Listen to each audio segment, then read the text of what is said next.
Celestial mímọ́, látọ̀run ni mo wá. Ìjọ Celestial ti Christi Greater London Parish Unit 12 Cranley Gardens Industrial Estate South Hall UB1 2BZ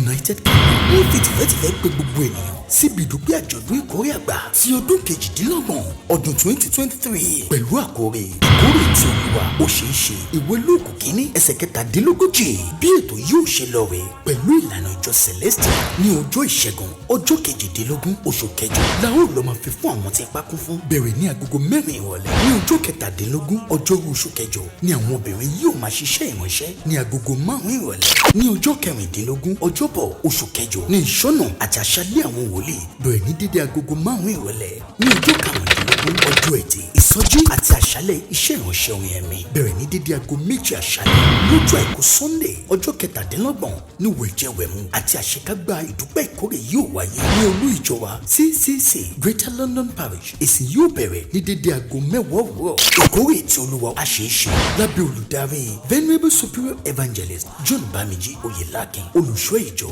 Honourable Senior Evangelist Adékúnlé Àfọ̀ alága ìgbìmọ̀ ìkórè fún àlàyé lẹ́kùnrẹ́rẹ́ ẹ pè +44 74 500 298 Ọlọ́run olùkórè yóò bùkún fún wa o. Celestial mímọ́, látọ̀run.